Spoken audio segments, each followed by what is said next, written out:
ഇൻഫോസ്പെയറിൻ്റെ പുതിയൊരു വീഡിയോയിലേക്ക് ഏവർക്കും സ്വാഗതം. ചാനൽ ആദ്യമായിട്ട് കാണുന്നവരാണെങ്കിൽ സബ്സ്ക്രൈബ് ചെയ്ത് ലൈക്കും കൂടി ചെയ്ത് കാണാൻ മറക്കല്ലേ. പെൻഷൻ അറിയിപ്പുകളും അതുപോലെ അക്ഷയവുമായി ബന്ധപ്പെട്ട പുതിയ അപ്ഡേഷനുകളും ഗവൺമെൻറ്റിൽ നിന്നും വരുന്ന ഏറ്റവും പുതിയ അറിയിപ്പുകളുമായിരിക്കും ഈ ചാനലിൽ ഉണ്ടാവുക. എല്ലാവരുടെയും സപ്പോർട്ട് പ്രതീക്ഷിക്കുന്നു. ക്രിസ്മസ് പുതുവത്സര ആഘോഷങ്ങൾ പ്രമാണിച്ച് ഡിസംബറിലെ ക്ഷേമ പെൻഷൻ ഈ മാസം 15 മുതൽ വിതരണം ആരംഭിക്കും. സാമൂഹ്യ സുരക്ഷാ ക്ഷേമനിധി പെൻഷൻ ഗുണഭോക്താക്കൾക്ക് വർദ്ധിപ്പിച്ച തുകയായ 2000 രൂപ വീതമാണ് ലഭിക്കുക. ഇതിനായി 1045 കോടി രൂപ ധനകാര്യമന്ത്രി KN ബാലഗോപാൽ അനുവദിച്ചു. 62 ലക്ഷത്തോളം പേർക്കാണ് പെൻഷൻ ലഭിക്കുന്നത്. 26.62 ലക്ഷം പേരുടെ ബാങ്ക് അക്കൗണ്ടിൽ തുക എത്തും. മറ്റുള്ളവർക്ക് സഹകരണ ബാങ്കുകൾ വഴി വീട്ടിലെത്തി പെൻഷൻ കൈമാറും. 8.46 ലക്ഷം പേർക്കുള്ള കേന്ദ്രവിഹിതവും സംസ്ഥാന സർക്കാർ മുൻകൂർ അനുവദിച്ചിട്ടുണ്ട്. നവംബറിൽ വർദ്ധിപ്പിച്ച ക്ഷേമ പെൻഷനടക്കം 3600 രൂപ ഒരാളുടെ കൈകളിലെത്തിയിരുന്നു. നേരത്തെ ഉണ്ടായിരുന്ന കുടിശ്ശികയുടെ അവസാന ഗഡുവായ 1600 രൂപയും നവംബറിലെ 2000 രൂപയുമാണ് വിതരണം ചെയ്തത്. കേന്ദ്ര സർക്കാർ സംസ്ഥാനത്തിന് മുകളിൽ ചുമത്തുന്ന സാമ്പത്തിക ഉപരോധങ്ങളെ നേരിട്ടും അർഹരായവർക്കെല്ലാം തന്നെ സർക്കാർ ക്ഷേമ പെൻഷൻ വിതരണം ചെയ്യുകയായിരുന്നു. ക്ഷേമ പെൻഷൻ 600 രൂപയിൽ നിന്ന് 2000 രൂപയായി വർദ്ധിപ്പിച്ചത് പിണറായി സർക്കാരുകളാണ്.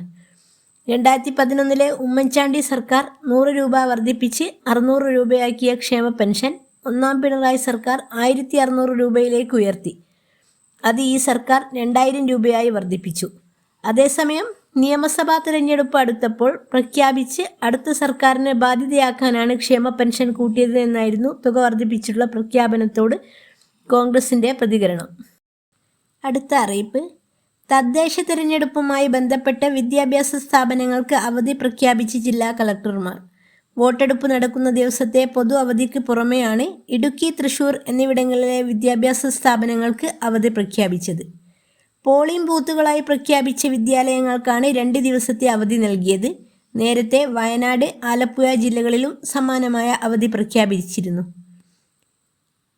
അതേസമയം തദ്ദേശ സ്വയംഭരണ തിരഞ്ഞെടുപ്പിൻ്റെ ഭാഗമായി തിങ്കളാഴ്ച ഇടുക്കി ജില്ലയിലെ വിദ്യാഭ്യാസ സ്ഥാപനങ്ങൾക്ക് അവധി പ്രഖ്യാപിച്ച് ജില്ലാ കളക്ടർ. പോളിംഗ് സ്റ്റേഷനുകൾ, സ്വീകരണ വിതരണ കേന്ദ്രങ്ങളായി പ്രവർത്തിക്കുന്ന സ്കൂളുകൾ, കോളേജുകൾ, അങ്കണവാടികൾ, മദ്രസകൾ ഉൾപ്പെടെയുള്ള വിദ്യാഭ്യാസ സ്ഥാപനങ്ങൾക്കാണ് അവധി. വോട്ടെടുപ്പ് ദിവസമായ ഡിസംബർ 9 ജില്ലയിൽ പൊതു അവധിയും കൗണ്ടിംഗ് സെൻ്ററായി പ്രവർത്തിക്കുന്ന എല്ലാ വിദ്യാഭ്യാസ സ്ഥാപനങ്ങൾക്ക് ഡിസംബർ 13 അവധിയും പ്രഖ്യാപിച്ച് ജില്ലാ കളക്ടർ ഉത്തരവിറക്കിയിട്ടുണ്ട്. ഞായറും തിങ്കളാഴ്ചത്തെ അവധിയും ചൊവ്വാഴ്ചത്തെ പൊതു അവധിയും ഒക്കെ ചേർത്ത് ആകെ 3 ദിവസത്തെ അവധിയാണ് കുട്ടികൾക്ക് ഇപ്രാവശ്യം ലഭിക്കുന്നത്. അതുപോലെ തൃശ്ശൂർ ജില്ലയിൽ തദ്ദേശ സ്വയംഭരണ സ്ഥാപനങ്ങളിലേക്കുള്ള പൊതു തിരഞ്ഞെടുപ്പുമായി ബന്ധപ്പെട്ട് വിദ്യാഭ്യാസ സ്ഥാപനങ്ങൾക്ക് 2 ദിവസത്തെ അവധി പ്രഖ്യാപിച്ച് കളക്ടർ.